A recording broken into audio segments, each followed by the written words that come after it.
Then they read again in another part of the records of the house, where it was showed how willing their Lord was to receive into his favor any, even any, though they in time past had offered great affronts to his person and proceedings. Here also were several other histories of many other famous things, of all which Christian had a view, as of things both ancient and modern, together with prophecies and predictions of things that have their certain accomplishment, both to the dread and amazement of enemies, and the comfort and solace of pilgrims. The next day they took him and had him into the armory, where they showed him all manner of furniture which their Lord had provided for pilgrims, as sword, shield, helmet, breastplate, all prayer, and shoes that would not wear out. And there was here enough of this to harness out as many men for their service of their Lord, as there be stars in the heaven for multitude. They also showed him some of the engines with which some of his servants had done wonderful things. They showed him Moses' rod, the hammer and nail with which Jael slew Sisera, the pitchers, trumpets, and lamps too, with which Gideon put to flight the armies of Midian. Then they showed him the ox's goad, wherewith Shamgar slew 600 men. They showed him also the jawbone with which Samson did such mighty feats. They showed him, moreover, the sling and stone with which David slew Goliath of Gath, and the sword also with which their Lord will kill the man of sin in the day that he shall rise up to the prey. They showed him besides many excellent things with which Christian was much delighted. This done, they went to their rest again. Then I saw in my dream that on the morrow he got up to go forward, but they desired him to stay till the next day also. And then said they, We will, if the day be clear, show you the delectable mountains which they said would yet further add to his comfort, because they were nearer the desired haven than the place where at present he was. So he consented and stayed. When the morning was up, they had him to the top of the house and bid him look south. So he did. And behold, at a great distance, he saw a most pleasant mountainous country, beautified with woods, vineyards, fruits of all sorts, flowers also, with springs and fountains very delectable to behold. Then he asked the name of the country. They said it was Emmanuel's land. And it is as common, said they, as this hill is, to and for all the pilgrims. And when thou comest there from thence, said they, thou mayest see to the gate of the celestial city, as the shepherds that live there will make appear. Now he bethought himself of setting forward, and they were willing he should. But first, said they, let us go again into the armory. So they did. And when they came there, they harnessed him from head to foot with what was a proof, lest perhaps he should meet with assaults in the way. He being therefore thus accoutred, walked out with his friends to the gate, and there he asked the porter if he saw any pilgrims pass by. And then the porter answered, Yes. Christian said, Pray, did you know him? And the porter said, I asked him his name, and he told me it was Faithful. Oh, said Christian, I know him. He is my townsman, my near neighbor. He comes from the place where I was born. How far do you think he may be before? Porter said, He has got by this time below the hill. Well, said Christian, Good porter, the Lord be with thee, and add to all thy blessings much increase for the kindness that thou hast showed to me. Then he began to go forward. But discretion, piety, charity, and prudence would accompany him down to the foot of the hill. So they went on together, reiterating their former discourses, till they came to go down to the hill. Then said Christian, As it was difficult coming up, so far as I can see, it is dangerous going down. Yes, said Prudence, so it is, for it is a hard matter for a man to go down into the valley of humiliation, as thou art now, and to catch no slip by the way. Therefore, said they, are we come out to accompany thee down the hill? So he began to go down, but very warily. yet he caught a slip or two. Then I saw in my dream that those good companions, when Christian was gone to the bottom of the hill, gave him a loaf of bread, a bottle of wine, and a cluster of raisins, and then he went on his way. But now, in this valley of humiliation, poor Christian was hard put to it, for he had gone but a little way before he espied a foul fiend coming over the field to meet him. His name is Apollyon. Then did Christian begin to be afraid, and to cast in his mind whether to go back or to stand his ground.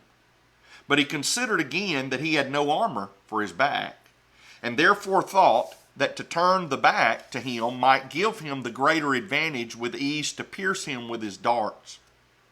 Therefore he resolved to venture and stand his ground. For thought he, had I no more in mine eye than the saving of my life, it would be the best way to stand. So he went on, and Apollyon met him. Now the monster was hideous to behold. He was clothed with scales like a fish, and they are his pride. He had wings like a dragon, feet like a bear, and out of his belly came fire and smoke, and his mouth was as the mouth of a lion. When he was come up to Christian, he beheld him with a disdainful countenance, and thus began to question with him. Apollyon said, Whence come you? And whither are you bound? Christian said, I am come from the city of destruction, which is the place of all evil, and am going to the city of Zion. Apollyon said, By this I perceive that thou art one of my subjects, for all that country is mine, and I am the prince and god of it. How is it then that thou hast run away from thy king? Were it not that I hope thou mayest do me more service, I would strike thee now at one blow to the ground. Christian said, I was born indeed in your dominions, but your service was hard, and your wages such as a man could not live on, for the wages of sin is death. Therefore, when I was come to years, I did, as other considerate persons do, look out if perhaps I might mend myself. Apollyon said, There is no prince that will thus lightly lose his subjects, neither will I as yet lose thee. But since thou complainest of thy service and wages, be content to go back. What our country will afford, I do here promise to give thee. Christian said, But I have let myself to another, even to the king of princes, and how can I with fairness go back with thee?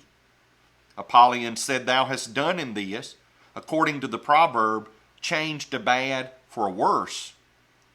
But it is ordinary for those who have professed themselves his servants after a while to give him the slip and return again to me. Do thou so too, and all shall be well. Christian said, I have given him my faith and sworn my allegiance to him. How then can I go back from this and not be hanged as a traitor? Apollyon said, Thou didst the same to me, and yet I am willing to pass by all, if now thou wilt yet turn again and go back. Christian said, What I promised thee was in my nonage, and besides I count the prince under whose banner now I stand as able to absolve me. Yea, and to pardon also what I did as to my compliance with thee. And besides, O thou destroying Apollyon, to speak the truth, I like his service, his wages, his servants, his government, his company and country better than thine. And therefore leave off to persuade me further. I am his servant, and I will follow him. Apollyon said, Consider again when thou art in cool blood, what thou art like to meet with in the way that thou goest. Thou knowest that, for the most part, his servants come to an ill end, because they are transgressors against me and my ways. How many of them have been put to shameful deaths? And besides, thou countest his service better than mine, whereas he never came yet from the place where he is to deliver any that served him out of their hands. But as for me, how many times, as all the world very well knows, have I delivered, either by power or fraud, those that have faithfully served me from him and his, though taken by them, and so I will deliver thee. Christian said his forbearing at present to deliver them is on purpose to try their love, whether they will cleave to him to the end. And as for the ill end thou sayest thou come to, that is most glorious in their account. For present deliverance they do not much expect it, for they stay for their glory. And then they shall have it when their prince comes in his, and the glory of the angels. Apollyon said, thou hast already been unfaithful in thy service to him. And how dost thou think to receive wages of him? Christian said, wherein, O Apollyon, have I been unfaithful to him? And Apollyon said, thou didst faint at first setting out, when thou wast almost choked in the gulf of despond. Thou didst attempt wrong ways to be rid of thy burden, whereas thou shouldest have stayed till thy prince had taken it off. Thou didst sinfully sleep, and lose thy choice thing. Thou wast also almost persuaded to go back at the sight of the lions. And when thou talkest of thy journey, and of what thou hast heard and seen, thou art inwardly desirous of vainglory in all thou sayest and doest.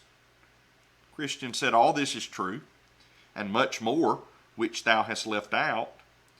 But the prince whom I serve and honor is merciful, and ready to forgive.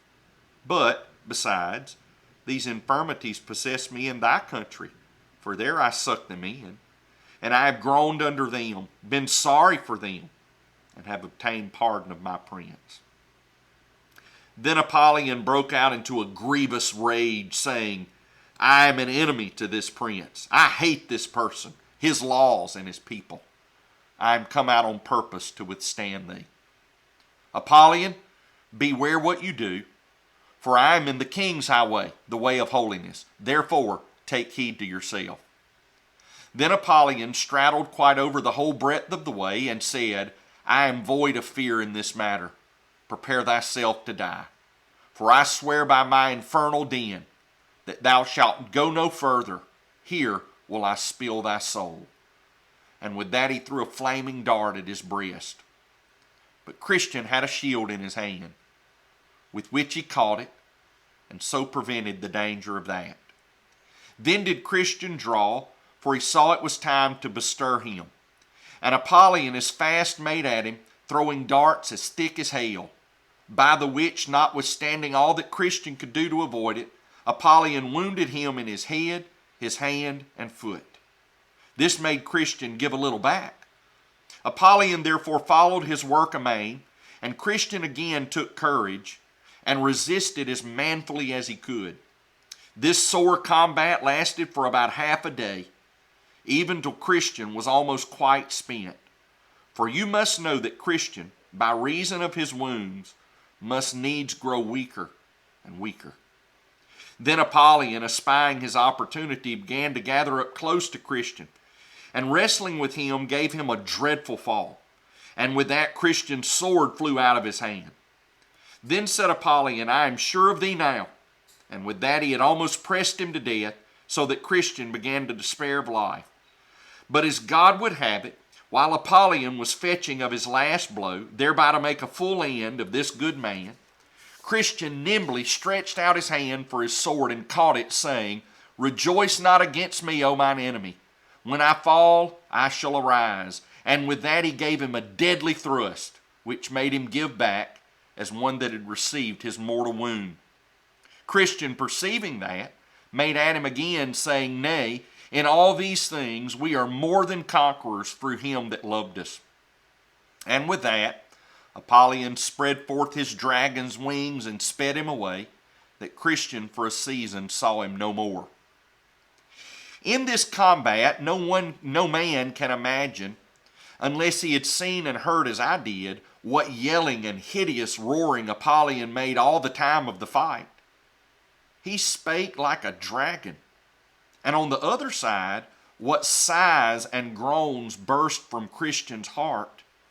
I never saw him all the while give so much as one pleasant look, till he perceived he had wounded Apollyon with his two-edged sword. Then, indeed, he did smile and look upward, but it was the dreadfulest sight ever that I saw. A more unequal match can hardly be. Christian must fight an angel, but you see, The valiant man, by handling sword and shield, doth make him, though a dragon, quit the field. So when the battle was over, Christian said, I will here give thanks to him that delivered me out of the mouth of the lion, to him that did help me against Apollyon. And so he did, saying, Great Beelzebub, the captain of this fiend, designed my ruin, therefore to this end. He sent him harnessed out, and he with rage, that hellish was, did fiercely me engage. But blessed Michael helped me, and I, by dint of sword, did quickly make him fly. Therefore to him let me give lasting praise, and thank and bless his holy name always. Then there came to him a hand, with some of the leaves of the tree of life, the which Christian took, and applied to the wounds that he had received in the battle, and was healed immediately. He also sat down in that place to eat bread, and to drink of the bottle of the wine that was given to him a little before. So, being refreshed, he addressed himself to his journey, with his sword drawn in his hand, for he said, I know not but some other enemy may be at hand. But he met with no other affront from Apollyon quite through the valley. Now, at the end of this valley was another, called the Valley of the Shadow of Death, and Christian must needs go through it, because the way to the celestial city lay through the midst of it. Now, this valley is a very solitary place. The prophet Jeremiah thus describes it, a wilderness, a land of deserts and pits, a land of drought and of the shadow of death, a land that no man but a Christian passed through, and where no man dwelt. Now here, Christian was worse put to it than in his fight with Apollyon, as by the sequel you shall see. I saw then in my dream that when Christian was got to the borders of the shadow of death, there met him two men, children of them that brought up an evil report of the good land, making haste to go back, to whom Christian spake as follows, Whither are you going? The men said, Back, back, and we would have you do so too, if either life or peace is prized by you. Why, what's the matter? Said Christian. Matter? Said they. We were going that way as you were going, and went as far as we durst, and indeed we were almost past coming back. For had we gone a little further, we had not been here to bring the news to thee. But what have you met with? Said Christian. Why, we were almost in the valley of the shadow of death, but that by good hap we looked before us and saw the danger before we came to it. But what have you seen? Said Christian. Seen? Why, the valley itself, which is as dark as pitch. We also saw there the hobgoblins, satyrs, and dragons of the pit. We heard also in that valley a continual howling and yelling as of a people under unutterable misery, who sat there bound in affliction and irons. And over that valley hangs the discouraging clouds of confusion. Death also doth always spread his wings over it. In a word, it is every whit dreadful, being utterly without order. Then, said Christian, I perceive not yet by what you have said, but that this is my way to the desired haven. Be it thy way, we will not choose it for ours. So they parted, and Christian went on his way, but still with his sword drawn in his hand, for fear lest he should be assaulted. I saw then in my dream, so far as this valley reached, there was on the right hand a very deep ditch. That ditch is it into which the blind have led the blind in all ages, and have both there miserably perished. Again, behold, on the left hand there was a very dangerous quag, into which if even a good man falls, he can find no bottom for his foot to stand on. Into that quag King David once did fall, and he had no doubt therein been smothered, had he not, or had not he that is able plucked him out. The pathway was here also exceeding narrow, and therefore good Christian was the more put to it. For when he sought, in the dark, to shun the ditch on the one hand, he was ready to tip over into the mire on the other. Also, when he sought to escape the mire, without great carefulness, he would be ready to fall into the ditch. Thus he went on. and I heard him here sigh bitterly. For besides the dangers mentioned above, the pathway was here so dark, and oft times when he lifted up his foot to set forward, he knew not where or upon what he should set it next. Poor man, where art thou now? Thy day is night. Good man, be not cast down. Thou yet art right. Thy way to heaven lies by the gates of hell. Cheer up, hold out. With thee it shall go well. About the midst of this valley I perceived the mouth of hell to be, and it stood also hard by the wayside. Now, thought Christian, what shall I do? And ever and anon the flame and smoke would come out in such abundance, with sparks and hideous noises, things that cared not for Christian's sword as did Apollyon before, that he was forced to put up his sword and betake himself to another weapon called all prayer. So he cried in my hearing, O Lord, I beseech thee, deliver my soul. Thus he went on a great while, yet still the flames would be reaching towards him. Also he heard doleful voices and rushings to and fro, so that sometimes he thought he should be torn in pieces or trodden down like mire in the streets. This frightful sight was seen, and these dreadful noises were heard by him for several miles together. And coming to a place where he thought he heard a company of fiends coming toward or forward to meet him, he stopped and began to muse what he had best to do. Sometimes he had half a thought to go back. Then again he thought he might be halfway through the valley. He remembered also how he had already vanquished many a danger, and that the danger of going back might be much more than for to go forward. So he resolved to go on.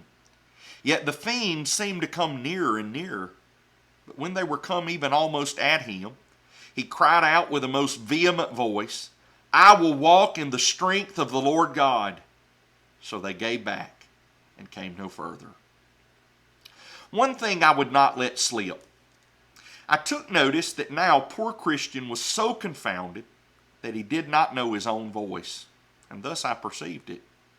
Just when he was come over against the mouth of the burning pit, one of the wicked ones got behind him and stepped up softly to him, and whispering suggested many grievous blasphemies to him, which he verily thought had proceeded from his own mind. This put Christian more to it than anything that he had met with before, even to think that he should now blaspheme him that he loved so much before. Yet, if he could have helped it, he would not have done it. But he had not the discretion either to stop his ears or to know from whence these blasphemies came. When Christian had traveled in this disconsolate condition some considerable time, he thought he heard the voice of a man as going before him, saying, Though I walk through the valley of the shadow of death, I will fear no evil, for thou art with me. Then he was glad, and that for these reasons. First, because he gathered from thence that some who feared God were in this valley as well as himself. Secondly, for that he perceived God was with them, though in that dark and dismal state. And why not, thought he, with me, though by reason of the impediment that attends this place, I cannot perceive it.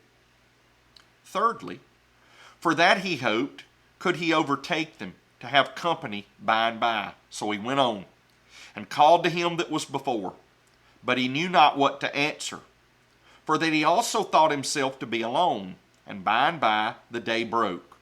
Then said Christian, He hath turned the shadow of death into the morning. Now morning being come, he looked back, not out of desire to return, but to see, by the light of the day, what hazards he had gone through in the dark. So he saw more perfectly the ditch that was on the one hand and the quag that was on the other. Also how narrow the way was which led betwixt them both. Also now he saw the hobgoblins and satyrs and dragons of the pit, but all afar off. For after break of day they came not nigh. Yet they were discovered to him, according to that which is written, He discovereth deep things out of darkness, and bringeth out to light the shadow of death. Now was Christian much affected with his deliverance from all the dangers of his solitary way, which dangers, though he feared them more before, yet he saw them more clearly now, because the light of the day made them conspicuous to him. And about this time the sun was rising, and this was another mercy to Christian. For you must note that though the first part of the valley of the shadow of death was dangerous, yet this second part, which he was yet to go, was, if possible, far more dangerous. For from the place where he stood now, even to the end of the valley, the way was all along set so full of snares, traps, gins, and nets here, and so full of pits, pitfalls, deep holes, and shelvings down there, that had it now been dark, as it was when he came the first part of the way, had he had 1,000 souls, they had in reason been cast away. But, as I said just now, the sun was rising. Then said he, His candle shineth upon my head, and by his light I walk through darkness.